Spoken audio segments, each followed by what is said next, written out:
All right, welcome to the next video in the Chainmail Battles series. We are going to start by talking a little bit about the goals and plans for this video series, and then we're going to set up a game, and then we will play another short game for a little actual play and get some more experience with actually playing the basic game. Then later we'll add in, and we'll do another video, we'll add in some fantasy elements and continue to play and develop the plans for a campaign and eventually play out that campaign. Now we will be using Chainmail 2nd edition rules. We'll be going over this and the various things. For setting up the campaign, I'm going to use William Sylvester's Solo Wargaming Guide, as well as Setting Up a Wargames Campaign by Tony Bath. Now, these are valuable resources. I have read through all of those, and I will also be providing on my blog some more information about it. Now, we'll also be taking a look at the mass combat rules in the Rules Cyclopedia, to take a look at compare and contrast different things that we can do with mass combat. I think I'll also take a look at Warhammer Fantasy Battle.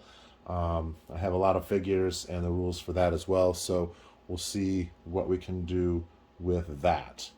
So, having said that, to begin to set up a battle, what the rules recommend is for you to make some 3x5 cards and label them with terrain features. What I've done is I've gone ahead and made some fun cards that we can draw and throw down on the table.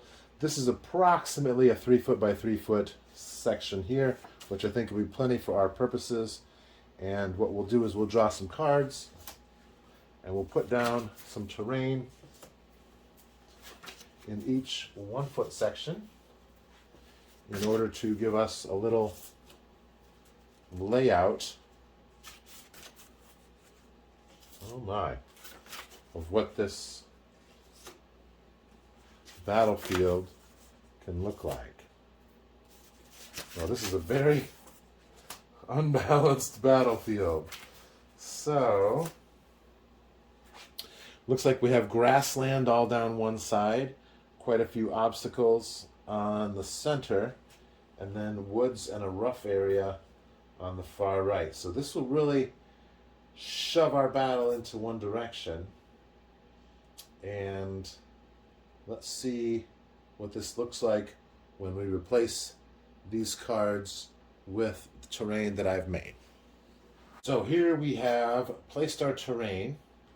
We have the marsh here, the woods here, rough terrain, a hill, and a pond in the center. And I think to make things a little more interesting and perhaps give us a better idea of where to place our armies, we're going to lay down a couple of objectives. I got one for the blue team, one for the red team, and we'll call this Section 1, Section 2, and Section 3. So our red team objective will be there, and our blue team objective, 1, 2, and 3, will be here.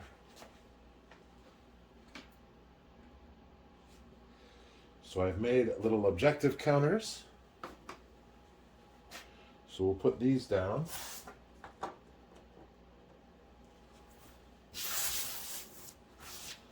And this is a nice diagonal, which will give us a reason for armies to cross the various parts of the terrain. And I believe it will also give us an opportunity for us to do some fun formation changes, because some of these areas, for instance, it takes a lot of movement to get through a forest, so we may want to do some column activities to get through the various spaces here between the terrain pieces. So let's go ahead and take a look at our army composition, and then we'll set up our forces and get ready to play.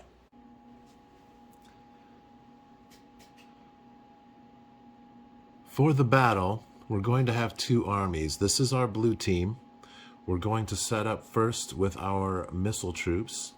And here we have 32 crossbowmen. They are 2.5 points each. They can move 12, charge 12, and have an 18-inch range. Now, their morale is only 4. So if they get into melee, they are not going to have a good time of it. The highlighted portion you see here, if they lose 25% of their forces to missile fire, they will need to roll an 8+ in order to stay in the battle. What that also means is if they get down to 50% of their original strength, they will simply flee. Now, the next here you see in the brown, that is versus cavalry. If the crossbowmen are charged by cavalry, they'll need an 8 on 2 dice in order to stay on the table. They'll need a 9 on 2 dice if they're charged by medium cavalry, and a 10 if they're charged by heavy cavalry. If they fail that save, they will flee. Sadly, with their move of only 12 inches, it's very likely that cavalry would catch them and destroy them. So this is our missile troops, which we'll be setting up on the board. Next, we have our heavy cavalry. And this will be represented by these 16 models here. These are 5 points each, and they can move 12 and charge 12. They have a morale of 9, which is over twice that of the missile troops. So they will do quite well for themselves in melee.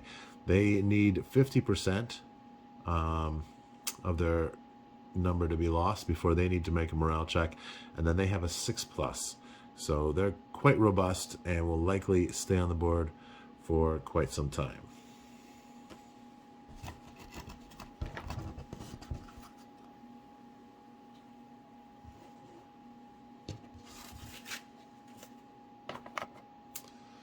Next up, we have our armored infantry. These are the heaviest infantry available in the game, and these particular ones are halberdiers.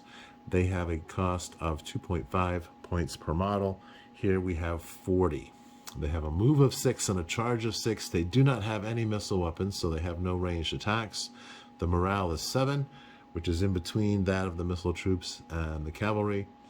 They can lose 33% of their forces before they need to make a morale check, which is a 6+, which is pretty sturdy. A little bit under the average score on 2 dice.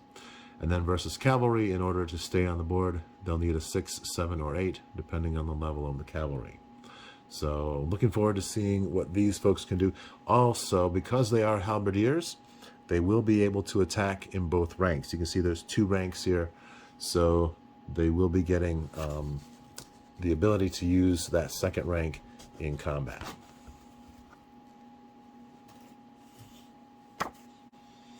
And our final unit for the blue team are the cannon. Now the cannon have a move of 6, but obviously they don't want to be doing a lot of moving. With a cost of 15 points, they are pretty expensive, so they will probably just sit tight in the back and snipe across the battlefield. They do have a range of 30 inches, so seeing as this battlefield is 36 by 36, they will be able to command most of it. However, with the amount of terrain that we have on this board, they may not have a lot of great field of view, so we'll have to see how this works out.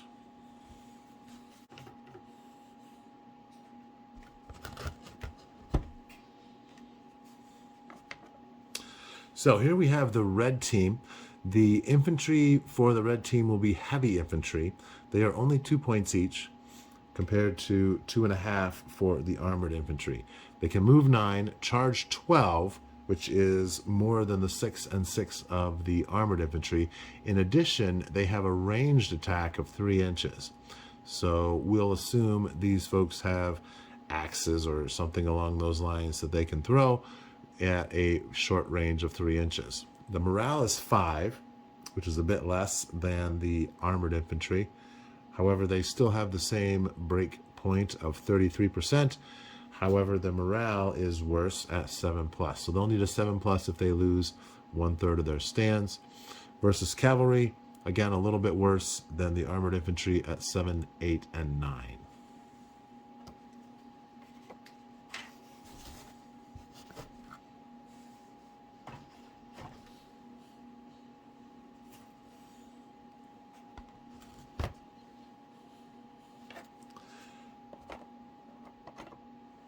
We have essentially the same unit of missile troops, 2.5 points each, move 12, charge 12, and an 18-inch range.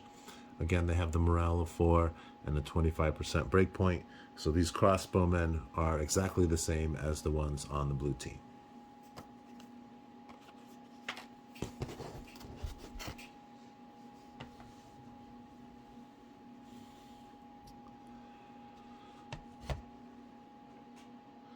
The red cavalry are medium cavalry at 4 points each. They can move 18 and charge 24, which is a good 50% longer move range and a 25% longer charge range than the heavy cavalry of the blue team. They also have a 33% breakpoint, which is a little bit lower than the 50% of the blue heavy cavalry, and the morale is 8. So again, the red team is going to be a little bit weaker than the blue team, and so they'll have their work cut out for them. Now, additionally, the red cavalry, the medium cavalry, have a 15-inch ranged attack, which they should be able to use to great advantage. In our first game, they were actually able to do some damage with that, and so I'm looking forward to using that a little more intelligently today.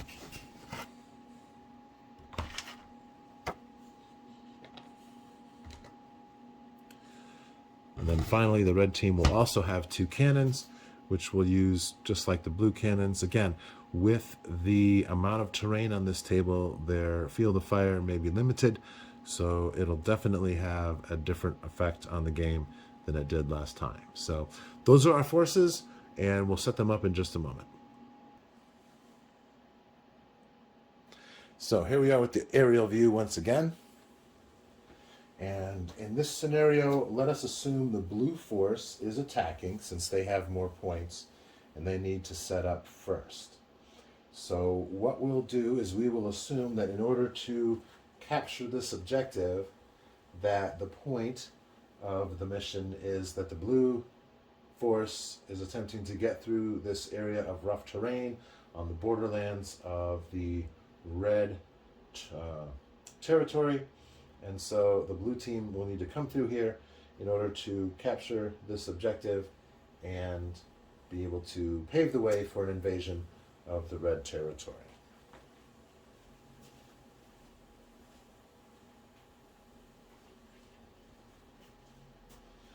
And I think one of the things that we'll do in order to make the game a little more fair for the red team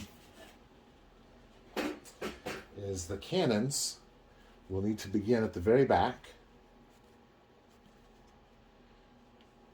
In fact, they may even be part of the objective for the red team.